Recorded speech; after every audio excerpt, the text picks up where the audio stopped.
Ketegangan geopolitik kembali memanas setelah Korea Utara mengeluarkan pernyataan keras terkait konflik Iran, Israel, dan Amerika Serikat.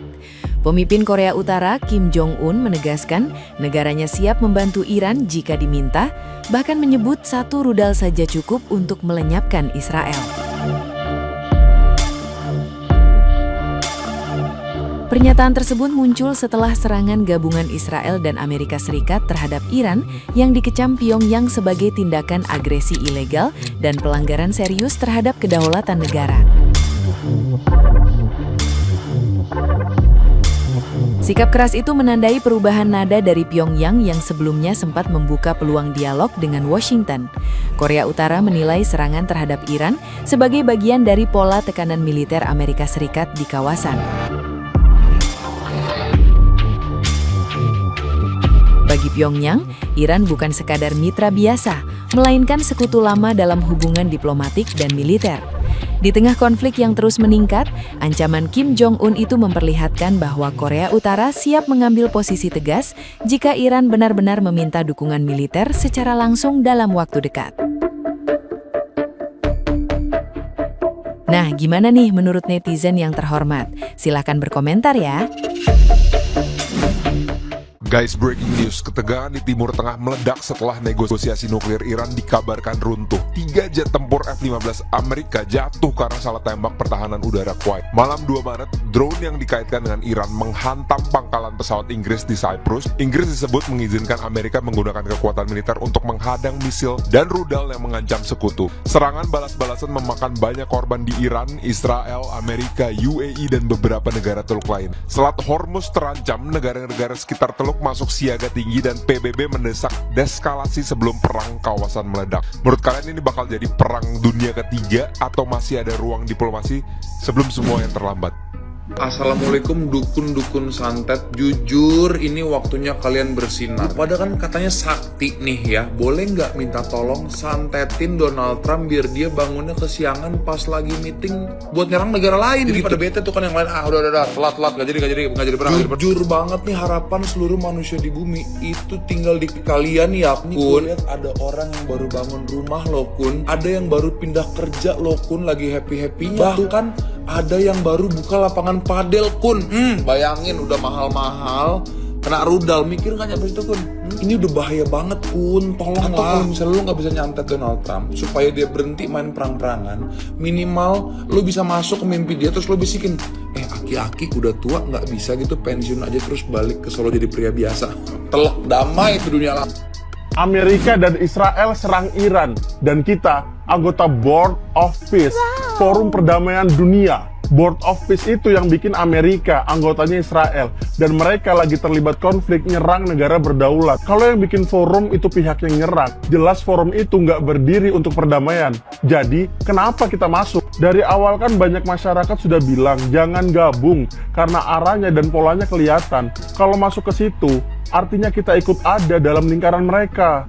Dan jujur aja deh, kita dapat apa? Pengaruh? Atau cuma sekedar hadir simbolik, disuruh pegang map, foto, selesai. Sekarang perang makin panas, lalu tiba-tiba mau jadi mediator, mau jadi pahlawan kesiangan, hah? Kita ini punya kekuatan apa untuk menekan Amerika? Dan punya apa untuk bikin Iran dengar? Rakyat kan sudah baca polanya dari awal, sudah tahu ini arahnya akan kemana, sudah dikritik keras untuk mundur dan gak usah gabung Board of Peace. Tapi kenapa keputusan negara justru tetap kekeh untuk masuk?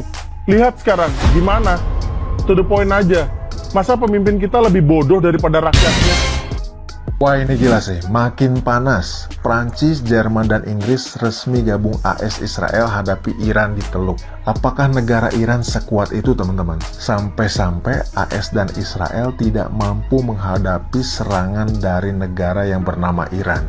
Sampai-sampai Prancis, Jerman, dan Inggris, negara kuat ini, membantu juga ya bergabung untuk menghadapi Iran di Teluk. Dan yang mencengangkan, saya baca berita, Iran telah melancarkan serangan ke 15 negara, mayoritas negara Timur Tengah, dalam waktu 2 jam. Ngeri nggak? Satu negara bisa membombardir beberapa negara, belasan negara. Nah, Dan kalau yang namanya perang itu kan membutuhkan yang namanya biaya yang besar. Saya yakin Iran tidak seorang diri. Ada support di belakang layar seperti China dan Rusia yang mana membantu seperti alutsista dan yang lainnya. Nggak mungkin juga kalau Iran memang seorang diri sebetulnya. Menurut teman-teman gimana ya tanggapannya mengenai peperangan ini yang semakin meluas?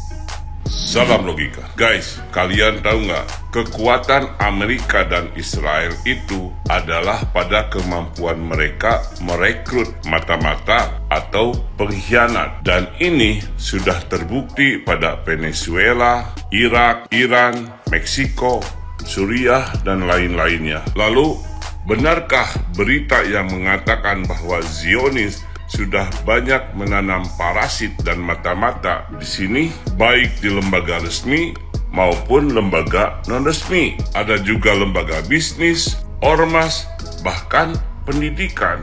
Indonesia sebagai negara muslim terbesar di dunia sudah pasti menjadi target utama, baik pemimpin sipil maupun non-sipil.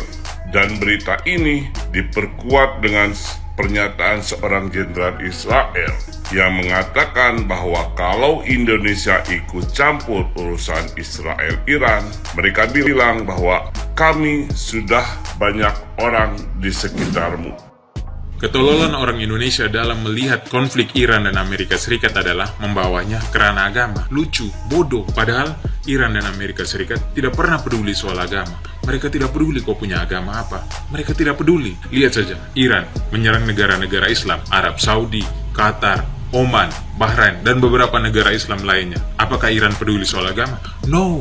Tidak. Amerika Serikat menyerang Venezuela. Amerika Serikat tidak peduli soal statement, argumen yang dikeluarkan oleh pemimpin tertinggi umat Katolik di Vatikan. Amerika Serikat terakhir mau menghukum Spanyol. Apakah Amerika Serikat peduli soal agama?